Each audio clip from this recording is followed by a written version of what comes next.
નમસ્કાર ખેડૂત મિત્રો, ઓનલી ખેડૂત હેલ્પમાં આપનું સ્વાગત છે। આજે તારીખ 26 જૂન 2024 આજના મહત્વના હવામાન સમાચાર જાણીશું, જેમાં ગુજરાતમાં ચોમાસું પહોંચ્યું છે તો ક્યાં પહોંચ્યું છે, તેમજ ચોમાસું આગળ વધતું કેમ હવે અટકી ગયું છે, ક્યારે આગળ વધશે, ગુજરાતની અંદર ક્યારે વરસાદની સંપૂર્ણ રીતે આગાહી કરવામાં આવી છે। ખાસ કરીને ગુજરાતની અંદર જોઈએ તો 30, 1, 2, 3, 4થી 5મી, 6ઠી ને 7 જુલાઈ સુધીની અંદર ગુજરાતના મોટા ભાગના વિસ્તારોની અંદર વાવણી લાયક સાર્વત્રિક અને સારામાં સારો વરસાદ થવાની શક્યતાઓ છે। તો જોઈએ સંપૂર્ણ અપડેટ। ચેનલમાં નવા હોય તો સબસ્ક્રાઇબ કરી લેજો।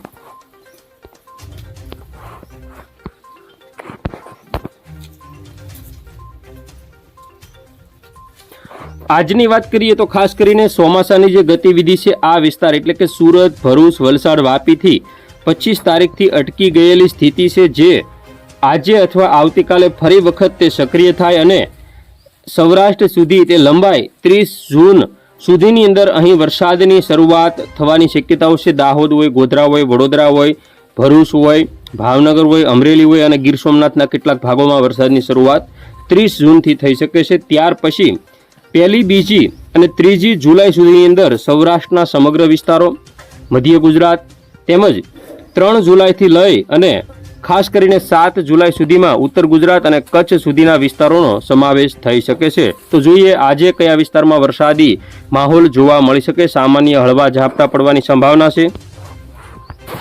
તો આજની આપણે વાત કરીએ તો છૂટા છવાયા હળવા ઝાપટા જોવા મળશે, જેમાં કેટલાક વિસ્તારોમાં 1-2 ઇંચ વરસાદ પડી શકે। જાફરાબાદ સાઈડના વિસ્તારો છે, રાજુલાના કોઈ વિસ્તારો છે, તુલસીશામ આજુબાજુના 1-2 સ્થળો હોય કે જેમાં સામાન્ય ઝાપટા પડી શકે। ધારી અને સૌથી વધારે સાવરકુંડલા, જેસર, પાલીતાણા પંથક, અમરેલી પંથક, બગસરા સાઈડના વિસ્તારો હોય, ચિત્તલ અને લાઠી આજુબાજુના જે વિસ્તારો છે, તેમજ રાજકોટના ગોંડલ સાઈડના જે વિસ્તારો છે, જસદણ સાઈડના જે વિસ્તારો છે જેમાં હળવો વરસાદ, કાલાવાડ, જામકંડોળા સાઈડના વિસ્તારો હોય, તેમજ જામનગર તેમજ વાંકાનેર, ચોટીલા આજુબાજુના ટંકારા સાઈડના વિસ્તારો, મોરબી સાઈડના વિસ્તારોમાં વરસાદની સંભાવના છે। તો કચ્છના પણ કોઈ સ્થળો ગાંધીધામ હોય, રાપર હોય, મોણસર હોય, આ બધા જે વિસ્તારો છે જેની અંદર હળવા સામાન્ય ઝાપટા રહેશે। ઉત્તર ગુજરાતની આપણે ખાસ વાત કરીએ તો ડીસા આજુબાજુના વિસ્તારો છે જેમાં સામાન્ય સાંટા છૂટી થઈ શકે, બાકી સારા વરસાદની શક્યતાઓ અત્યારે હજુ 2 દિવસ નથી। જોઈએ આજે રાત્રિ દરમિયાન ક્યાંય પણ વરસાદી એક્ટિવિટી જોવા મળતી નથી। આવતીકાલે શનિવાર અને 27 તારીખની આપણે વાત કરીએ તો બપોરના સમયગાળાથી દરિયાકાંઠાના સૌરાષ્ટ્રના કોઈ વિસ્તારો છે જેમાં સામાન્ય હળવા વરસાદથી શરૂઆત થશે, જેમાં વેરાવળ આજુબાજુના વિસ્તારો હોય, કોડીનાર હોય, ધારી હોય, પાલીતાણા હોય, અલંગ હોય, ભાવનગર હોય, મહુવા હોય, રાજુલા હોય, તળાજા હોય, આ વિસ્તારોમાં વરસાદી એક્ટિવિટી જોવા મળશે। દક્ષિણ ગુજરાતમાં પણ વરસાદની એક્ટિવિટી જોવા મળશે। 28 તારીખ અને રવિવારે બપોર પછીના સમયગાળાની અપડેટ જોઈએ, જેમાં મહુવા, તળાજા, પાલીતાણા, ભાવનગર, શિહોર તેમજ જૂનાગઢ, અમરેલી આ બધા વિસ્તારો અને દક્ષિણ ગુજરાતના જે વિસ્તારો છે, સુરત હોય, વલસાડ હોય, વાપી હોય, ખાડોલી, કપરાડા, વાની, આ તમામ વિસ્તારોમાં ચોમાસાની ગતિવિધિ રવિવારે 28 તારીખથી આગળ વધશે અને સમગ્ર દક્ષિણ ગુજરાતને આવરી લે તેવી પણ શક્યતાઓ રહેલી છે। તો ખાસ કરીને જોઈએ 29 તારીખની ખાસ અપડેટ, જેમાં 29 તારીખે પણ દક્ષિણ ગુજરાતના ઘણા બધા વિસ્તારો છે, ભરૂચ, સુરત, વલસાડ, નવસારી, ડાંગ, તાપીમાં સારો વરસાદ પડવાની શક્યતાઓ છે।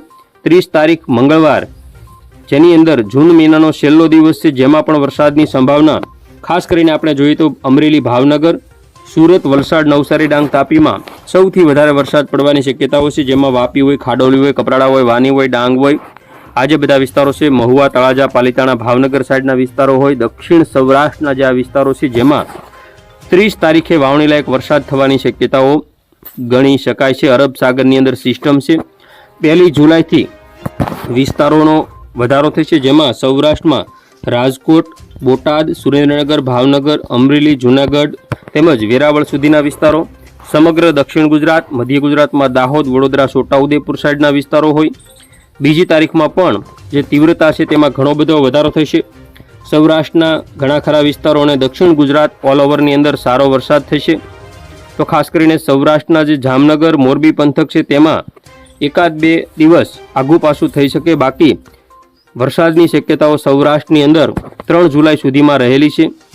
વાત કરીએ હવે આપણે 5 જુલાઈની, જેમાં મધ્ય ગુજરાત, ઉત્તર ગુજરાત સાઈડ સિસ્ટમ ચાલશે, જેમાં અમદાવાદ હોય, દાહોદ હોય, ગોધરા હોય, વડોદરા હોય, છોટાઉદેપુર હોય, તેમજ રાજપીપળા આજુબાજુના જે વિસ્તારો છે, નર્મદા જિલ્લો છે, ડુંગરપુર છે, મહેસાણા છે, બાંસવાડા છે, આ જે બધા વિસ્તારો છે જેમાંથી સિસ્ટમ પસાર થવાની હોય 5 તારીખે, 6 તારીખે, 7 તારીખે આ જે વિસ્તારો છે જેમાં સારો વરસાદ જોવા મળશે, જેમાં 6 તારીખે વહેલી સવારની આપણે અપડેટ જોઈએ તો દક્ષિણ ગુજરાતની અંદર સુરત હોય, વાપી હોય, તેમજ વલસાડ સાઈડના જે વિસ્તારો છે, નવસારી, તાપી, ડેડિયાપાડા, ઉંબરપાડા, તેમજ દહેજ, કોસંબા, વંકલ, રાજપીપળા, વડોદરા, છોટાઉદેપુર અને ખંભાત સાઈડના જે વિસ્તારો છે, તેમજ નડિયાદ, ડાકોર, ગોધરા, દાહોદ સાઈડના જે વિસ્તારો છે જેમાં સારા વરસાદની સંભાવના છે, લુણાવાડા હોય, કલલ હોય, મોડાસા હોય, આ બધા વિસ્તારો, સૌરાષ્ટ્રના ભાવનગર, મહુવા, તળાજા, પાલીતાણા સુધીના વિસ્તારોમાં મેઘતાંડવ જેવી સ્થિતિ જોવા મળી શકે છે. તો આ રીતે 6 તારીખે દક્ષિણ ગુજરાતને ધોઈ નાખે તેવો વરસાદ પડવાનો છે, જેમાં 8 તારીખ સુધીની આપણી અપડેટ છે યુરોપિયન મોડલ અનુસાર, જેમાં 8, 9, 10 તારીખ સુધીમાં સિસ્ટમમાં ફેરફારો થતા હોય તો હજુ પણ કહી શકાય કે જુલાઈની 7 તારીખ સુધીનો જે રાઉન્ડ છે તેમાં પણ કચ્છના હોય કોઈ વિસ્તારો અને ઉત્તર ગુજરાતના વિસ્તારો છે જે વાવણીથી બાકાત રહી શકે, છૂટા છવાયા વિસ્તારો, જેમાં આગામી સિસ્ટમ તેને લાભ આપશે. જોઈએ જીએફએસ મોડલને. હવે આપણે 1 તારીખથી જીએફએસ મોડલને ખંખોળીએ તો 1, 2 તારીખની અંદર દક્ષિણ ગુજરાત અને દક્ષિણ સૌરાષ્ટ્રના ભાગોમાં વરસાદ જોવા મળશે. બંગાળની ખાડીથી જે સિસ્ટમ આવે છે તે 5 તારીખે સમગ્ર સૌરાષ્ટ્રને આવરી લેશે. બેક ટુ બેક બંગાળની ખાડીની અંદર સિસ્ટમો જીએફએસ મોડલની અંદર દર્શાવાઈ રહી છે. આ સિસ્ટમ એક સિસ્ટમ ગુજરાતની નજીક પહોંચી હોય ત્યારે તે ગુજરાત ઉપર સારી એવી રીતે વરસાદની શક્યતાઓ છે. 5-6 તારીખમાં સૌરાષ્ટ્ર, દક્ષિણ ગુજરાતમાં મેઘતાંડવની સ્થિતિ જોવા મળશે. સમગ્ર સૌરાષ્ટ્રમાં અને ઉત્તર ગુજરાત, મધ્ય ગુજરાતમાં 7 જુલાઈ સુધીમાં જીએફએસ મોડલ અનુસાર સારો વરસાદ પડવાની શક્યતાઓ ગણી શકાય. તો આ રીતે વરસાદની સંભાવના છે. જોઈએ હવે પવનની ઝડપ. તો આજે પણ હજુ ભારે પવન ફૂંકાવાની શક્યતાઓ છે, જેમાં ખાસ કરીને પવનની ઝડપની આપણે વાત કરીએ તો મહુવા સાઈડના વિસ્તારો છે જેમાં 47 થી 50ની પવનની ઝડપ, બાકીના વિસ્તારોમાં 40 થી 42ની રહેશે.